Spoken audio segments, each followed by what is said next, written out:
So you should have taken quiz 3 before class.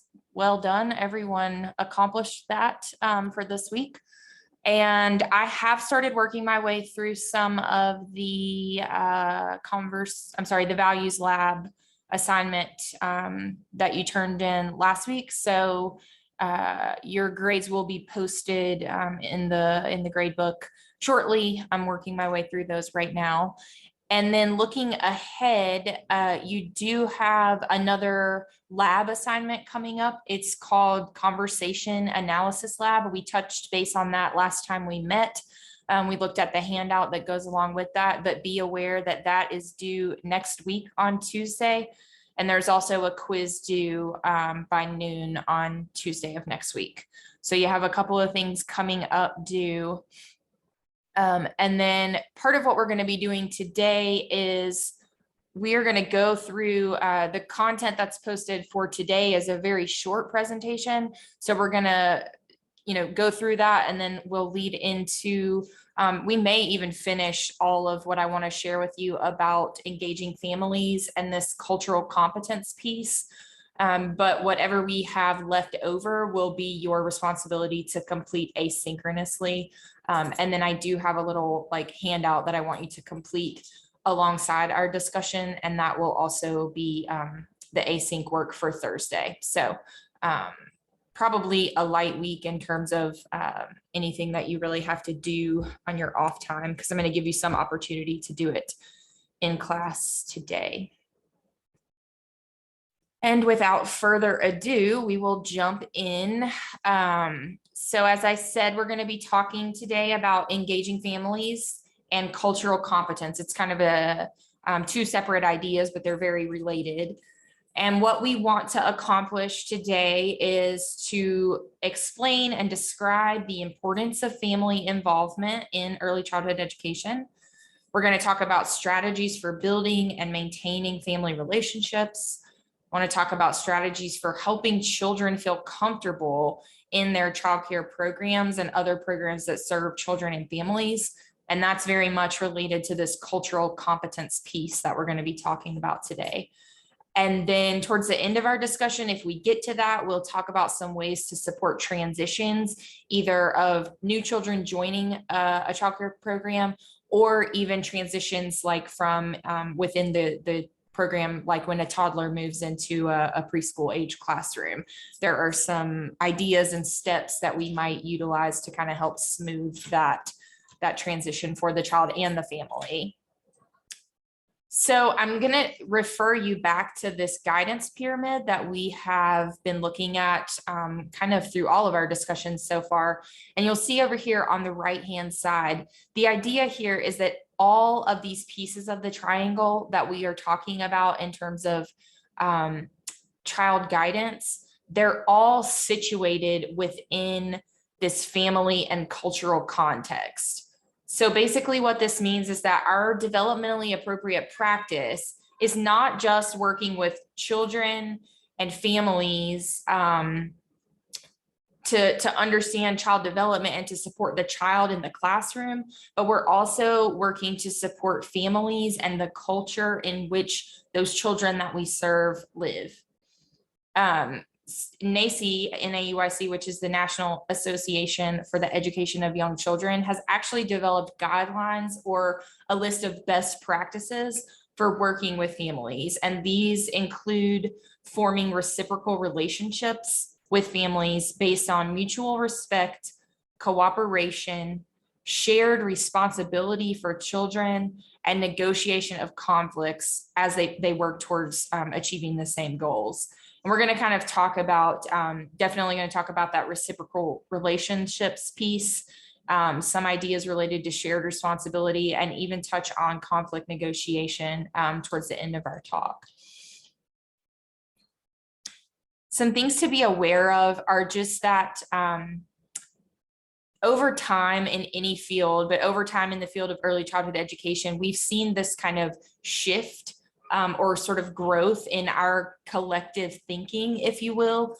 So there's been this shift from the old way of thinking, which was that early childhood professionals are the experts, and our role is to dispense or to disseminate knowledge, to teach parents how to parent, teach families how to understand and interact with their children. That's the old way of thinking. The newer way of thinking is that we want to help parents become advocates for their own children. Sometimes you'll hear the language capacity building, but a lot of times now when we think about our work with families, we think about building the capacity for that mom or that dad to do the work at home that we know they need to be doing to support their children. And so, that can look like teachers translating information so that parents understand how to implement strategies, how to, work on developmental achievements and things like that in the home. It can look like therapists, instead of taking the child into a room and working with the child individually, therapists are actually engaging now more in like a coaching approach, where they're there with the parent, they're guiding the parent through these interactions and trying to get the parent to elicit skills in the child, because we know that that translates more and in a deeper way with the child, and it's able to be carried on much further than just the length of time that a teacher or a therapist is able to work with a child. So that idea of capacity building really kind of speaks to this new focus in our field. And also there's been a shift related to this, from thinking of just serving a child to thinking that as a field, we collectively serve families, because we recognize that children are situated within families. And then at a macro level, families are situated within their own cultures. And so that's really why we're having this conversation today. There are also some changing demographics in terms of our population in the United States that we need to be aware of, because these impact the children and families that we are serving. So again, why it's so important to be culturally competent is that we're going to find ourselves working with children and families who have different cultures, different ethnicities, religions, socioeconomic backgrounds, languages, sexual orientations, all of these different things that make up a person's culture. We will find ourselves working with people who are different than ourselves. In fact, in 2009, which was a while ago now, minority groups comprised 44% of the US population.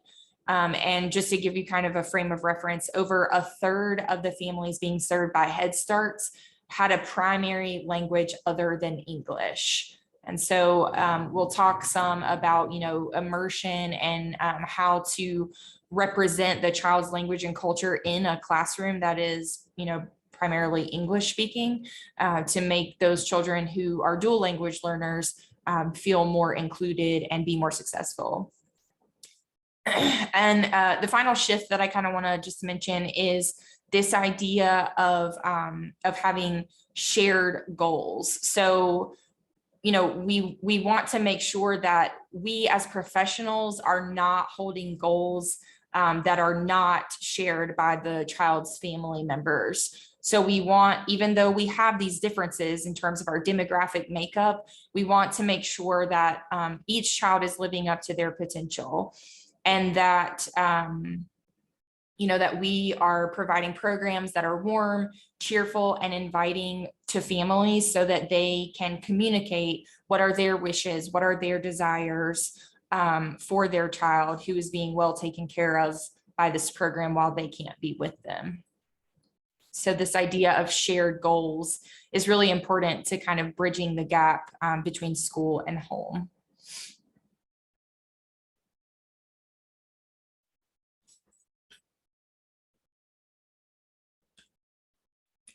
All right, so when we think about cross-cultural competence, some things that I want you to be aware of, first and foremost, is this idea of dispositions.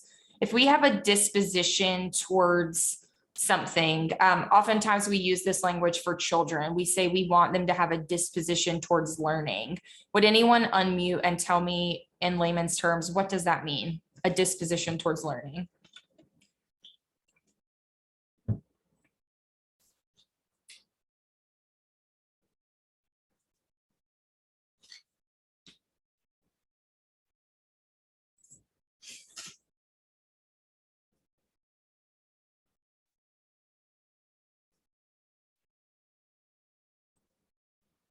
So disposition towards learning is just this idea that children are excited, engaged, open to the idea of participating in play or learning experiences that will help them grow and develop.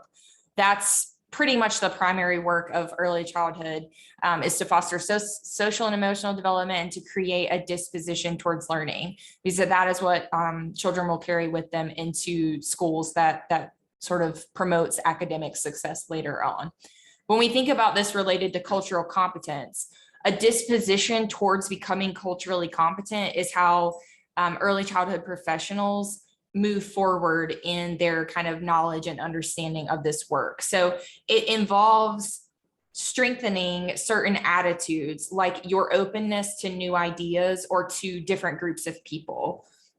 It also means that you recognize and respect differences between and among other people, and that you are willing to view differences as just that, just different. In our last class call, we had some conversation about different family values and how different practices in the home show up in different ways in our lives now. And, I made the statement that it's not to say that one way was right or the other was wrong. They're just different approaches, just different ways. And the same is true of our cultures and our backgrounds.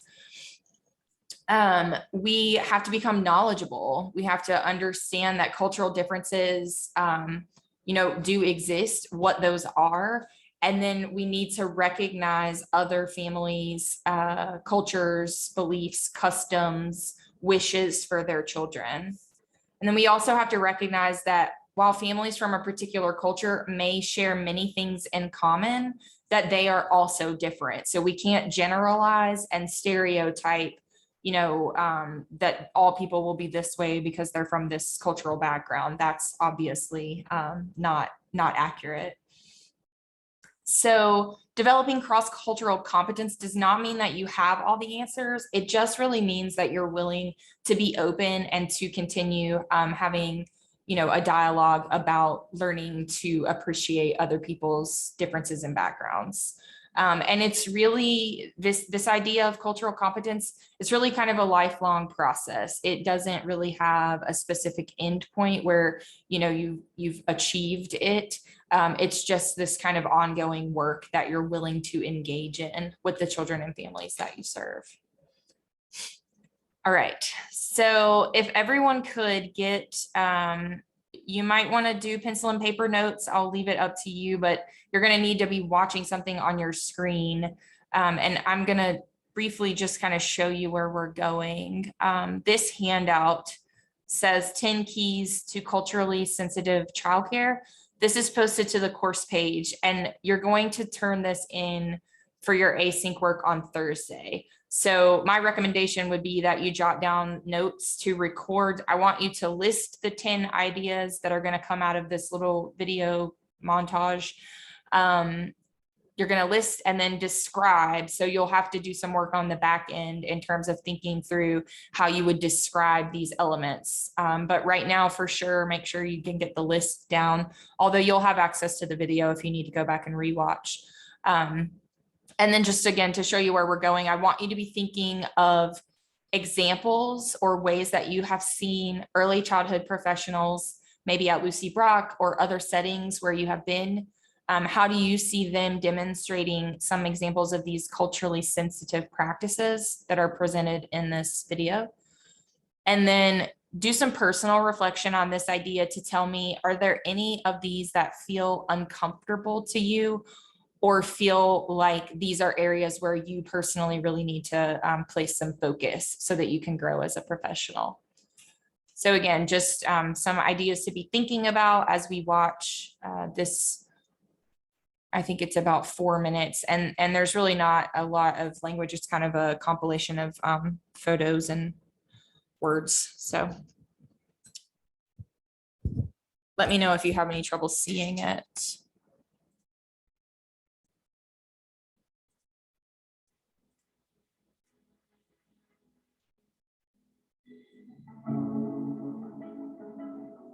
Are you guys seeing that? Okay.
almost hate to turn that music off. It was so soothing. Okay, so hopefully at least you got kind of a general idea of those 10 kind of keys or 10 main ideas for culturally sensitive care. And I want us now to go through and kind of unpack together, what do each of these mean to you? So I have the slides included in PowerPoint, and I'm going to bring it up just for some talking points. But I really want to hear from you guys now. I don't want to be the one to talk about this.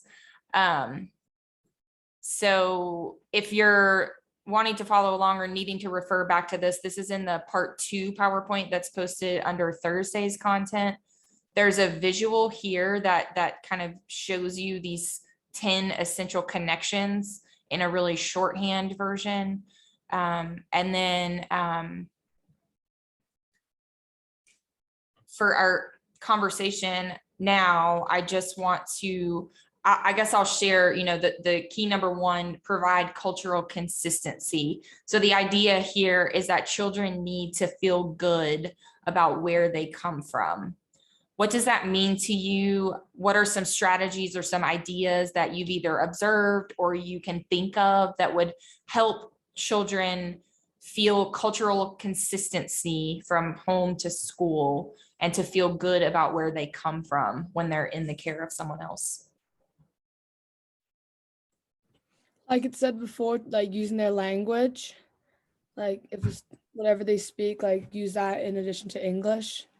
Yes. And even if, if we as the teacher, we do the best we can, right? If I'm not bilingual, I can do the best I can, but we can also represent their language and their culture in the classroom. So having materials available, having things that that display and show their home language is definitely a critical piece. Yes. What other ways? I would say do the research on like their culture so that you know the background information of where they come from and how their families live their life. Yeah, do research. And what's the most natural place to start that research if we're talking about children and families? From the family. From the family, yeah. So a great tool to use, and this is a great tool to use even if you don't on the outside see a whole lot of cultural or ethnic diversity. We all come from different places. We all hold different cultural values. And so a questionnaire or some kind of intake interview where you glean some of that information from families, it really just helps you to then plug that into the child's classroom or school experience. Yeah, great ideas on that. So I have some quotes in here that kind of relate back to this idea. You can use those if you need to go back in as you're doing your note taking for the handout. But for the second idea here, working towards representative staffing, what does this mean to you?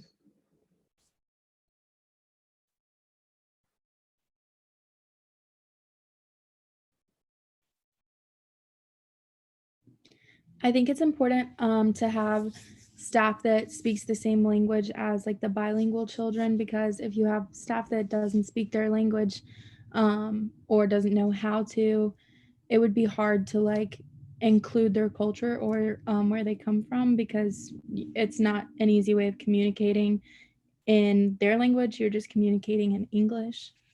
Yeah. And even if you can't, at a certain point in time, if you don't have someone on site available, having an on-call translator or someone who can help you with that language barrier is definitely essential when you're serving dual language families and children, for sure.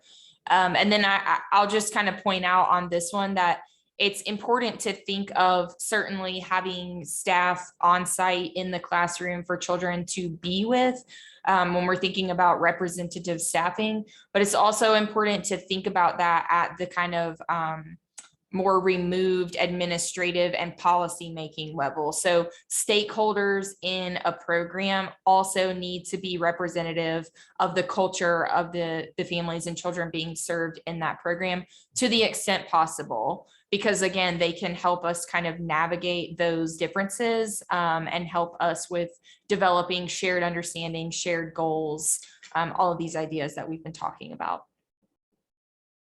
All right. Third idea is about small groups. What's the need for small groups in early care settings? How do they benefit children and families? How have you seen these in practice?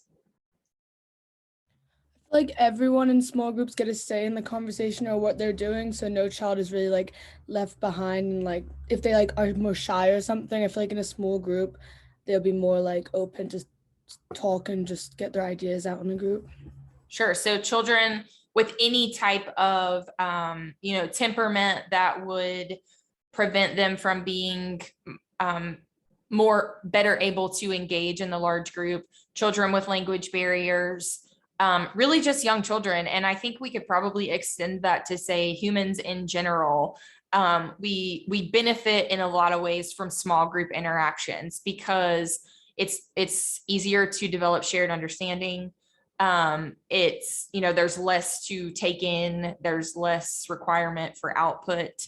I definitely think that work with children in small groups is critical, not just for the children, but also for the teachers. It helps you develop individualized relationships with children. Can you give me some examples of how you've seen this play out in the classroom? Me? Anyone. Oh, sorry. You don't have to. I work at the Child Development Center, and in multiple of the classrooms, like there's usually like 3-ish lead teachers, and each of the 3 lead teachers have 3 or 4 of the children that are like their specific children that they feed, they change their diapers, or they work with them on potty training and things like that. So you are able to better create that relationship like with teacher and child, and just so like they feel more comfortable and safer, and it's not like a new person changing their diaper, a new person feeding them, like they're used to their routine and things like that.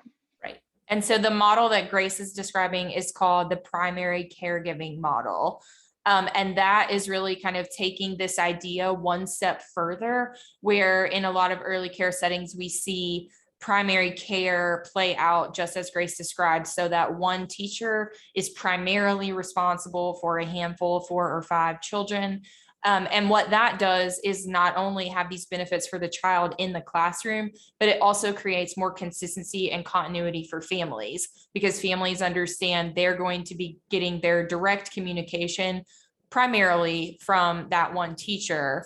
And so it helps to eliminate, confusion. It really just kind of, I feel like I'm using the term bridging the gap over and over, but again, it really kind of, it bridges the gap from school to home so that there are fewer people involved in all of the nuances of early care. When I was, just to speak to small groups, as a teacher and as an administrator, I myself as a teacher, when I would feel like I was struggling with child behavior in the classroom, or as an administrator, when my teachers would come to me and say, we have this challenging behavior going on, how do we manage it? What do we need to do? I would always recommend small groups. I would say, we just need to carve out time so that you can take that child with a couple of others outside on a walk during that time of day that's really presenting challenge, or you can go over into the block center and do some focus building with just that child and a couple of others, because again, that it helps to create really strong relationships with the child.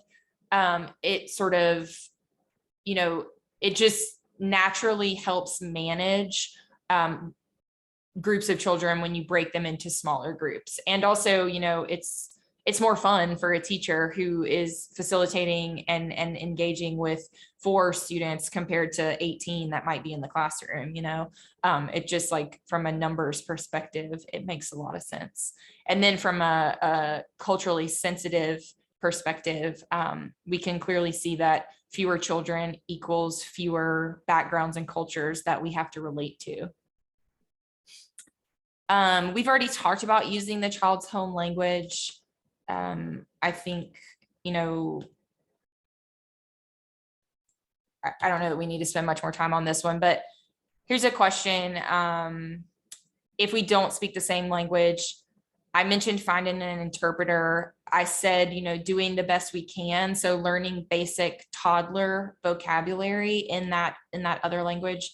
I used to have a child in my preschool class who was Chinese, and they spoke Chinese in the home only.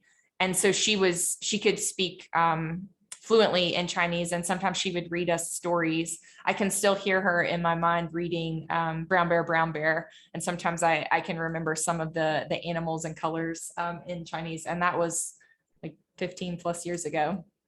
So you can do, you know, some of this work and at least learn how to greet families in their native language to make them feel welcome in the space. You can use audiobooks that are translated in the child's native language, you know, to help them feel more included in shared reading experiences and things like that. So there are definitely some ways to navigate that if you don't speak the same language. All right, what about this idea of making environments relevant?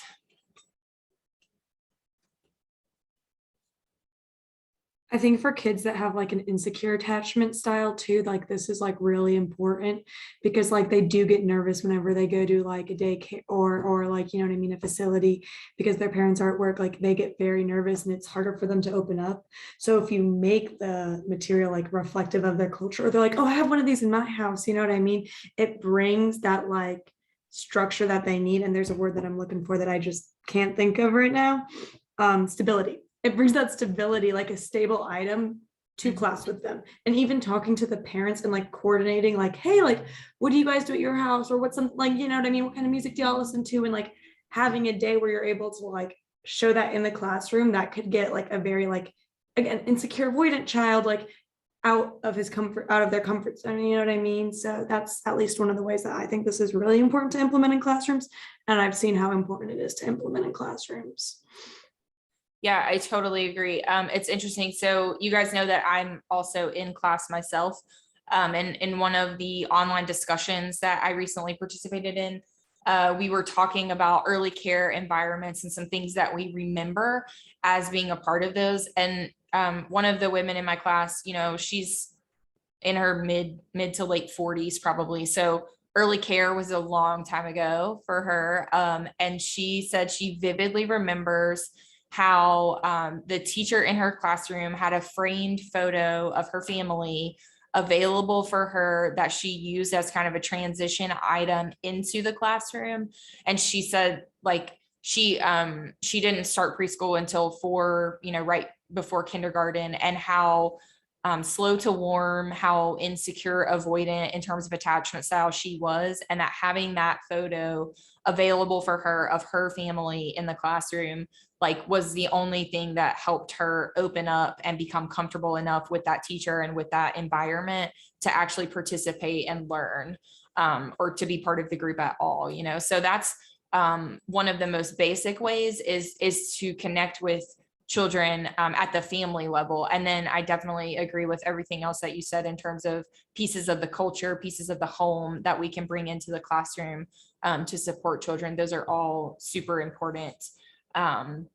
Families can come in and read stories, share songs, talk about different traditions. You know, you can represent those ideas and family practices in a lot of different ways in the classroom. And again, if you're open to these ideas and you're thinking about, you know, how do we make these connections, then obvious ways will kind of present themselves with different groups of children and different families. When I was younger in school, I remember every week they had a different parent from each of the kids to come in and read a story. And I really remember my mom coming in and doing that, and how I was like really comfortable and kind of like giddy that she was there. So it really did. Yeah. And, you know, we're doing a bit less of that right now because of COVID, obviously. but I think that makes it even more important, for us. When I was still at my program, back in like 2019, 2020, we did a lot of virtual meetings with parents who, what through Zoom would come into the classroom and share something about their workday, community helper type stuff, or, do a reading like that. But I think we always want families and children, right, to feel like we have this open door policy where anything that's going on in our program is, open and available to parents. And then, we want parents to come in and be part of what we have going on, because we just know that that helps children feel more comfortable and really relates to kind of the success of the child, the family, and the program at large. Yeah. What about number 6, which is uncovering your own cultural beliefs?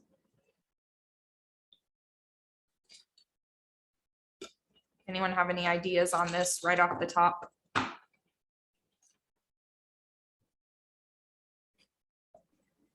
The video mentioned how our values are reflected in our own routines.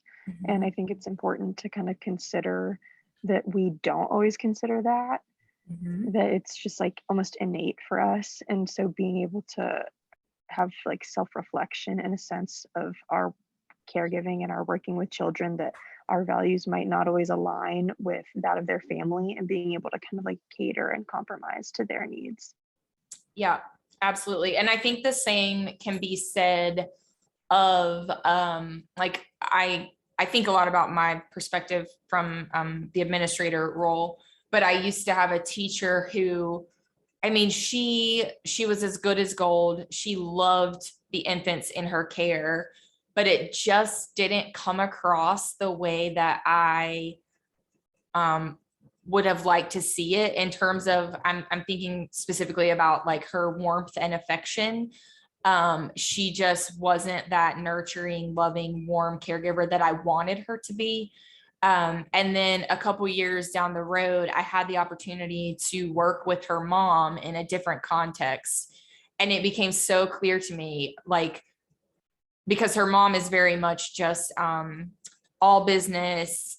It comes across as a little bit cold and not warm and affectionate, and I thought, that's just how she was brought up. And it doesn't mean, and of course I tried to guide that in my time and work with her to make it, more of what we would hope to see. But you have to understand that people come to the table with their own backgrounds and their own experiences. And that's, we don't know how they got to where they are, because our values and our belief system might be different. But I just that's the first example that pops into my mind. But yes, I think navigating that can be definitely tricky. And that's part of this work. What if you're working with a family who engages with their child in that way? You can't, you can't judge them for that or try to correct their behavior. You can only sort of model what you hope to be seeing. And you just have to meet people where they are, I guess.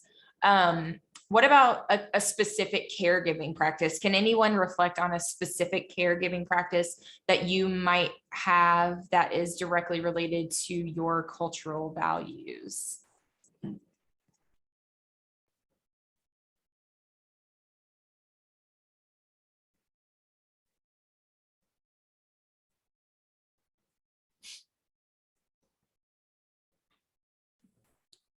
I don't know if it's like directly related to like like my culture values.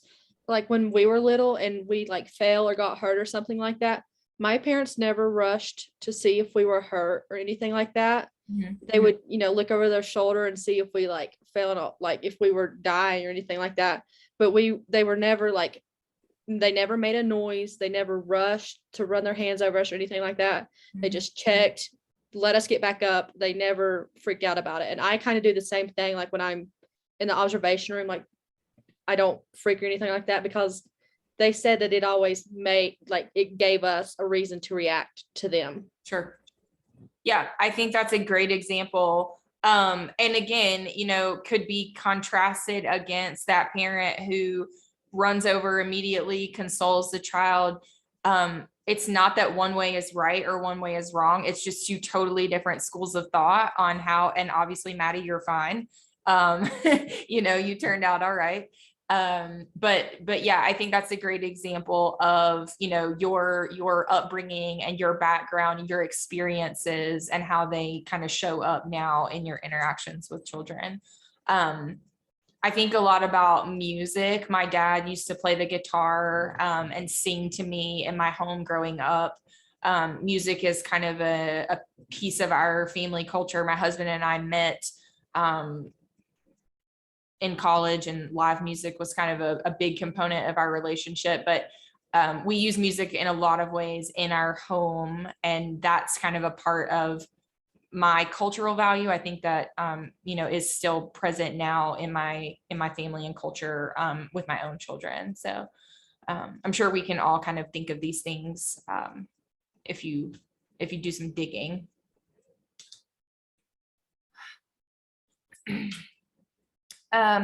There is this idea of the culture wheel that's included in here. And this will give you a little bit more kind of food for thought, I guess, in terms of thinking about culture. So we've talked about values. I just mentioned music, which is a form of the arts. You can also think about, I think food and drink is kind of one of the obvious ones, especially if there are ethnic differences. Knowledge and stories, those experiences, like Maddie just shared, that come from your family of origin, or even, stories that your grandparents tell about their grandparents. That's how we tap into culture as it extends beyond our own experience. Traditions and rituals, we've kind of mentioned, techniques and skills and tools and objects. These are some other ideas where you might consider, how does a person's culture kind of, how is it reflected in their life? But this idea from Lily Wong Fillmore, who developed this culture wheel, is that everything a person does is cultural in nature.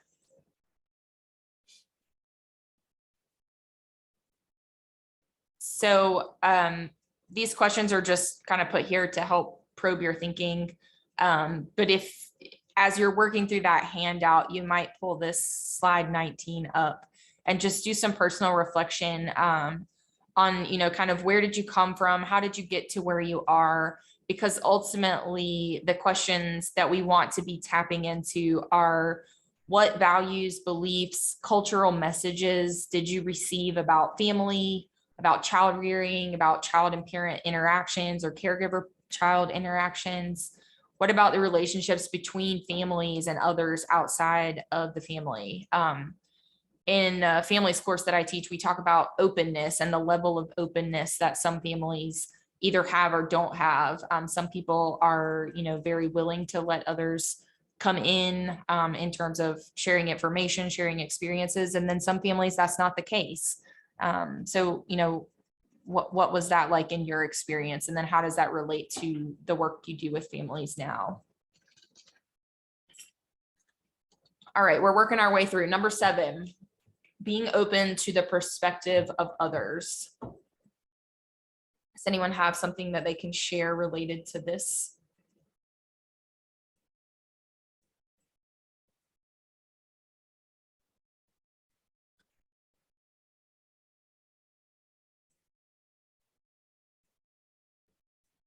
I think that this speaks to if you have parents that want their kids to do certain things that are different than what you would have them do, just working with their perspective on how they would like their kid to behave, and accepting that and not just saying, oh, well, that's not what I think, and shutting it off.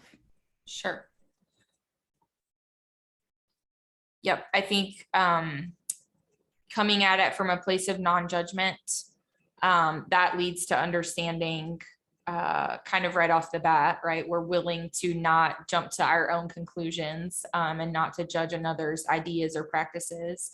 And really this understanding that what might be natural or right for one family or individual, that's not necessarily the case for everyone. I have a visual here to kind of bolster our conversation. These are my babies. The little one is not little like that anymore, but that's my youngest daughter, and this was her first experience with food. And so I'll talk you through a little bit about, for both my children, we did what we called baby-led weaning. And so that is, instead of providing them with baby food after or as they start incorporating food into their diet, my husband has a culinary degree, and that is his work, is with food. And so it was very important to him. He holds a value, and that's part of our family culture. We're foodies, if you will. But he holds a value that children should have experiences with all of the sensory elements, the textures, the smells, the feeling, all of the richness that food can bring into your life. And he was adamant that they would not have mushed up baby food or pureed baby food, because for him, that just wasn't getting the full experience. So that's one way that kind of culture and family background shows up in this photo for me. But then in another way, and I'm talking about this in the context of competing values. I think I've already talked to you guys about messiness and how that's really triggering for me, because my parents did not, like, you did not make a mess in their home. You still don't make a mess in their home. Their house literally looks like people don't live there. It's the craziest thing to me. I'm like, I don't know, it's uncomfortable, but anyways, that's their thing. So one of my kind of the core things that I bring to the table, right, is that we have to be clean and tidy. And so I have to do work to allow messy eating. But I also believe that children, need this type of experience with food so that they can learn how to feed themselves, learn how to, but I can remember taking my little ones out to eat with my parents, and my mom just being appalled at the fact that I put food down on their tray and let them just go at it, that I wasn't feeding them with the spoon and wiping their chins as they ate. And so, I guess what I'm trying to share, and I'll share about my oldest daughter down in the corner. She played soccer last year. So I have a hard and fast rule that she could do one extracurricular at a time. I cannot be the mom who is going from gymnastics to soccer practice to piano lessons. Like, I just can't do that. Even now that we're homeschooling and we have much more capacity to do those types of things.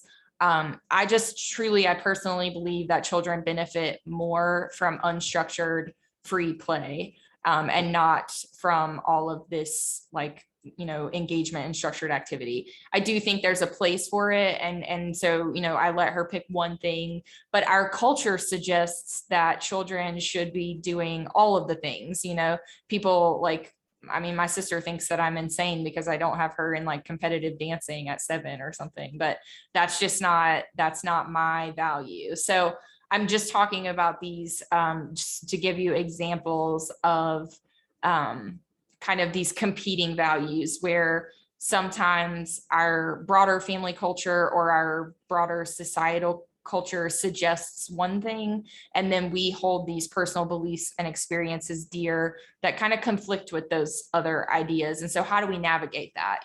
We just, we do the best we can with what we have. But I think at the end of the day, to thine own self be true, right?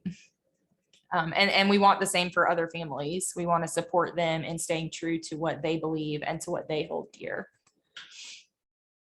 All right, number 8, seeking out cultural and family information. I think we already touched on this in the beginning of our conversation when someone mentioned this idea of doing research. But that research can start with families, and finding out what things are important to them. How do they do things at home? How do we bring that into the child's experience with us in a center?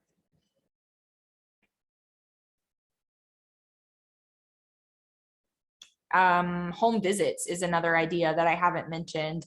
I'm sure those are probably not happening quite as often as they used to. But as a teacher, when I would make a home visit to get to know a child in their own, natural setting, number one, I always had stronger relationships with those families after the fact. I think because they had welcomed me into their home, it just kind of created a bit of a deeper dynamic between us. I mean, the children that I taught in preschool are like seniors in high school now. And I still, with some of those families, if I see them at the grocery store, we spend 20 minutes, showing pictures of each other's children on our phones and just kind of catching up, because I still have that level of relationship with them where they stop and they want to talk to me. And same for me, I want to catch up with them on how are these children doing. And those, in my mind, those stand out as the children who I visited in their home. But again, it just gives us a deeper insight into home and family culture, I think, when we're able to do that. Clarifying values. What does that mean? How do we do it?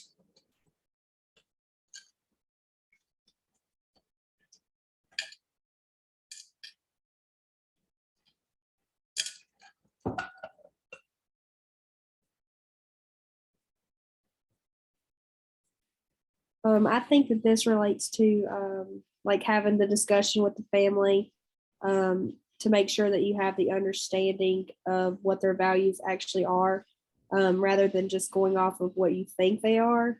Just making sure that you have that deeper understanding of what their values actually are. Yep. And so it really requires open communication. You can see the graphic over here that reflects the active listening skills. And I'm not sure if you have ever had any practice with active listening, but it's really this number one, listening and not waiting for your turn to talk, but it's then, asking questions to get deeper into the person's ideas or thoughts on a certain issue, asking for clarification, kind of paraphrasing back to them what you've heard them say. These are all skills that as a professional working with children and families, we need to be aware of and we need to be practicing, because as you say, we can't assume that we understand or that we know, where a family's coming from. It really requires open communication and getting down to the root of, what do families believe? What do they want for their children? And how can I support those experiences? And then at times there will, of course, be conflict. So we have to know how to navigate and negotiate these cultural conflicts. Negotiation with parents is kind of a real key piece of the work that we do. It's not easy usually. And it's always kind of a balancing act. You want to think about this idea of win-win, where you're not, I have to do this sometimes, even when I think about, like, if I'm in conflict with my husband, I have to shift my thinking from like me against him or me versus him, or I'm right and he's wrong, to we are in partnership and we're working towards the same end goal. And we have to do that same thing with families. It's not, school versus home or us versus them. It's that we are partners working together, and we have to figure out how we can both win in that setup. And again, I think it really comes down to open communication. All right, so you have the 10 essential keys. We've done some reflection on those together. And please remember to work your way through that handout and do the personal reflection questions at the bottom, and post that to the course page. I will say, it's the Thursday asynchronous content, but I'm not going to hold you to Thursday. If you'll just get it done by the weekend, I'm fine with that. If we have asynchronous work to complete, you can work through the weekend on that and then just turn it in by Sunday.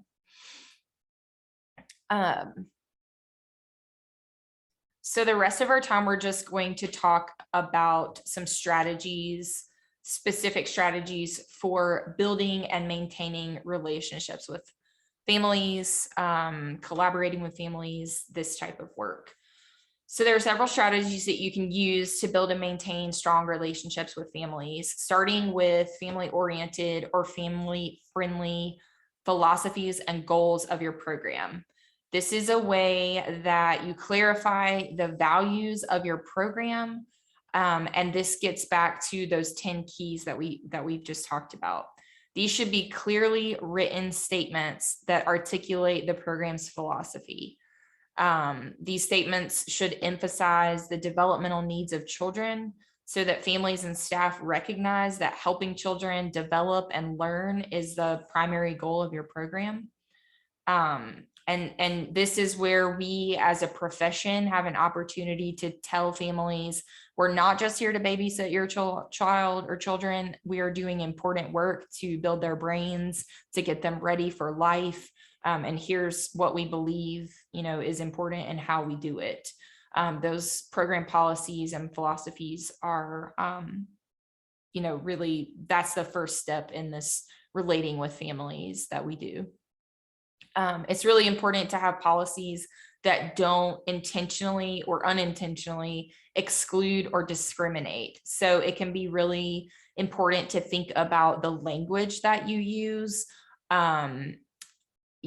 Using language like families instead of parents, that just includes, grandparents who are raising young children, right? So we want to be thoughtful in how we phrase things, how we,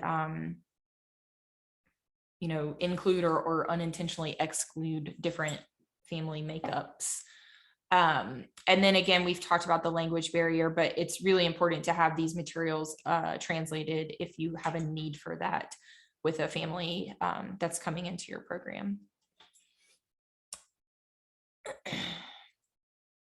Initiating relationships. We talked about primary caregiving already because that was brought out of our discussion about small groups. Smaller group size in general and lower child to staff ratios are also ways that programs can support relationships between caregivers and children and families. And then the idea of continuity of care.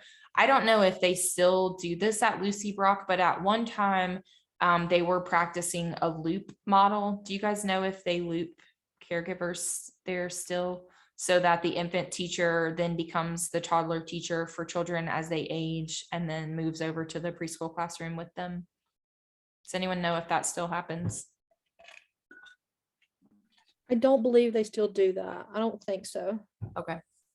That's a very, it's difficult to achieve in real life, but there are lots of, you can understand the benefit from that. And it's a very kind of traditional Reggio practice from the European models of childcare. But if you're not doing the loop model, at the very least, continuity of care. For me, we did not have a loop model for teachers at my program, but what we did do is that when a child was transitioning from one classroom to another, their primary caregiver from, say, the toddler classroom would take them over to the preschool classrooms for small chunks of time and visit with them in the classroom. So that primary caregiver was there to support the child. And then we built on their time of day. As they moved up, they would start on a Monday and go into the classroom like through breakfast. So for free play and breakfast, and then they would go back to their toddler classroom. The next day they would stay after breakfast through another chunk of free play, maybe till morning group time, then go back to their classroom. Third day, stay through lunch, get it.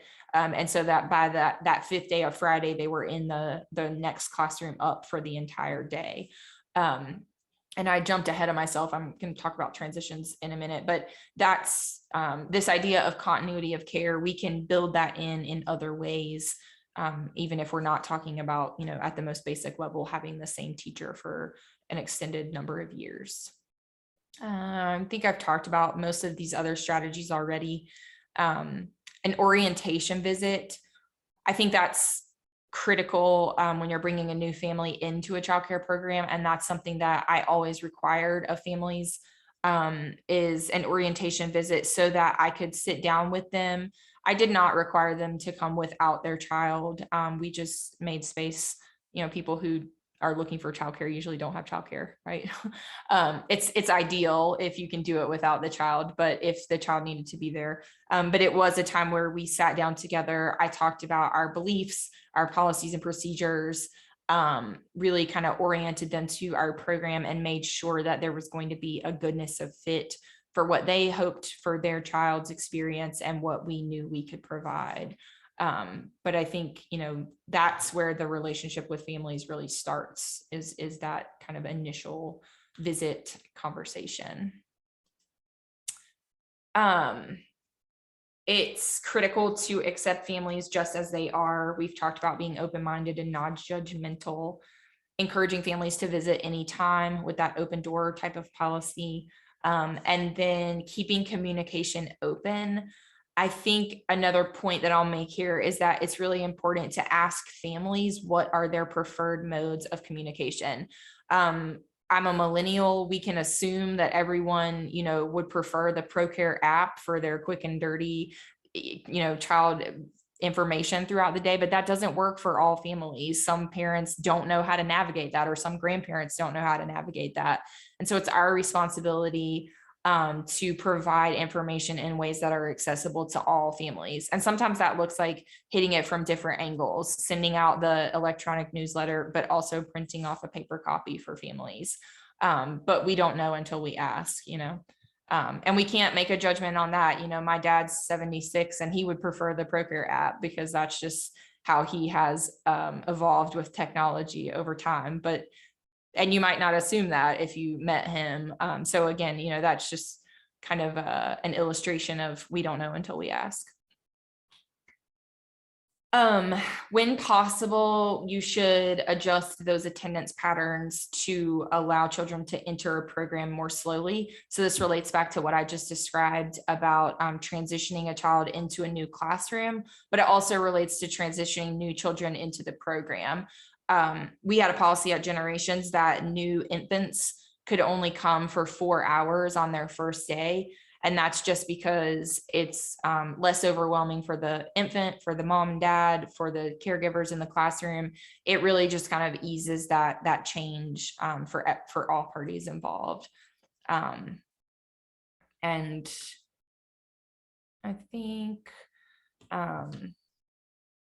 being intentional about our interactions. I mean, we need to do this with all children at all ages and really think about, what's developmentally appropriate. If we recognize that a child is in that phase of development where they have stranger anxiety, we would not go up to the mom and just take the child out of her arms. Whereas with a 3 to 4 month old baby, that might be okay. But with a 6 month old, that would give the child and probably the mom would feel uncomfortable, or the dad would feel uncomfortable. So have to kind of recognize where children and families are and then respond accordingly. Helping with separation is really an important idea when we think about children coming into a classroom or coming into a program, especially if it's new. But sometimes, you see regression in this kind of comfort in being in school. It just happens sometimes. So there are some strategies that we can use. Someone mentioned, when we were talking about like having family photos and using that as a transitional object, but I think promoting transitional objects, so opening it up for children and families to bring in a snuggly toy or something that helps the child feel safe and secure at school. That's always a good idea. And then you don't have to use it if you don't need it, but if you need it, it's there and available for the child to use.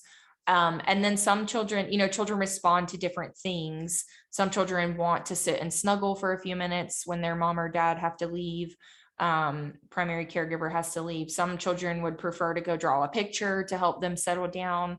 So, collaborating with families to help figure out what's going to work for this child, and then being willing to support the child in whatever way they need to feel comfortable.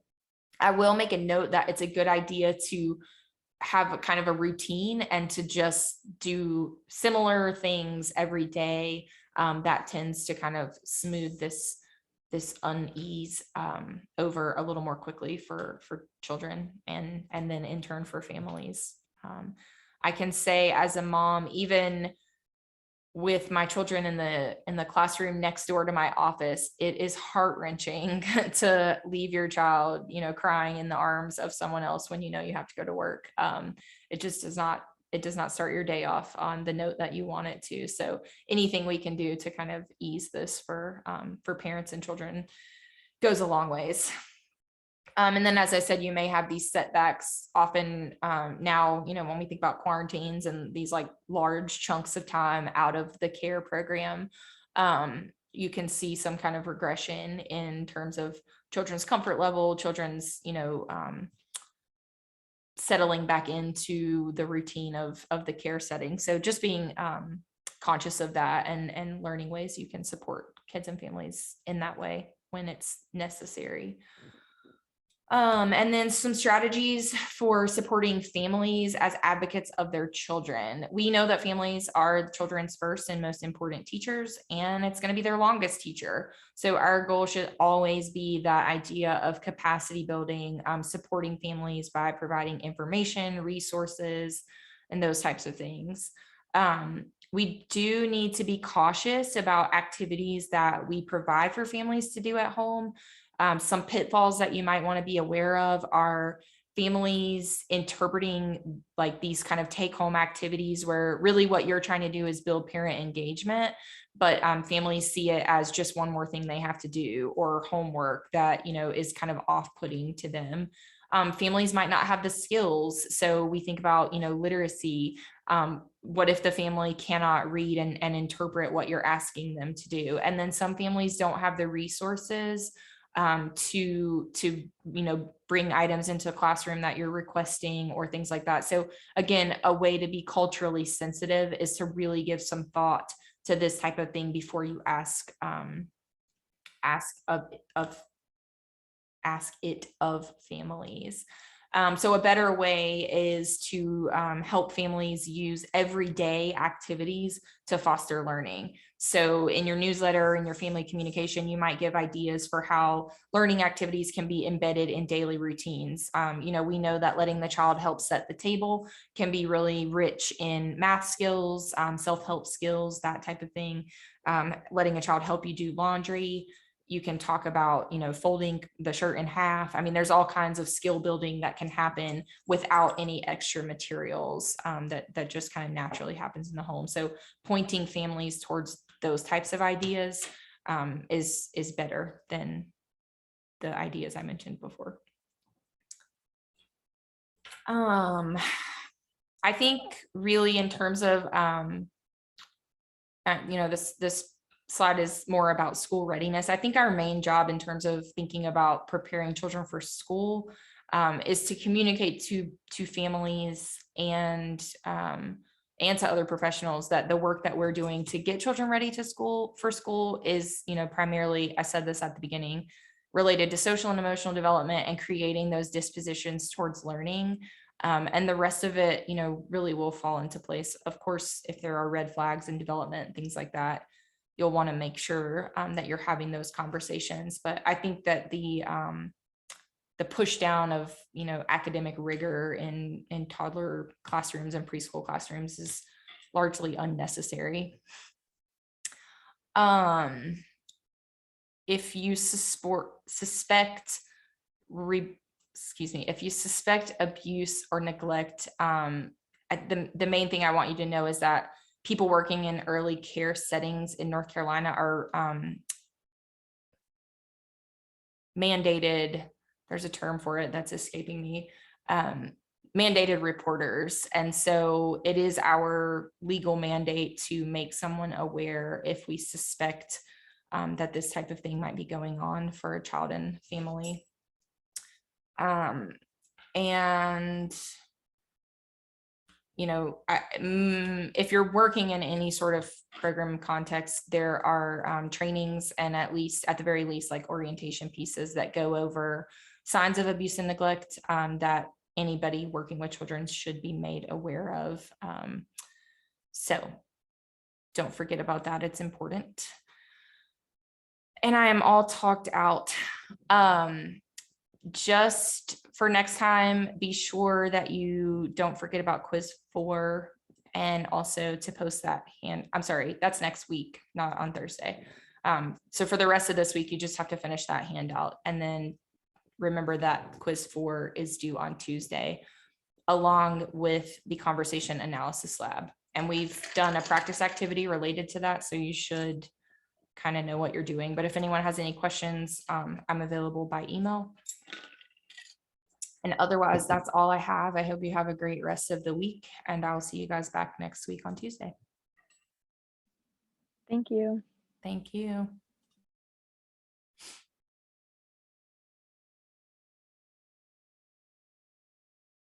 Yeah, people are typing their name into the chat. I'm sorry that I keep forgetting this. And somehow, I don't know, I seem to be missing people anyways, but if you're here, you're on the call, if you will type your name in the chat, I'll have a record of everyone that didn't forget.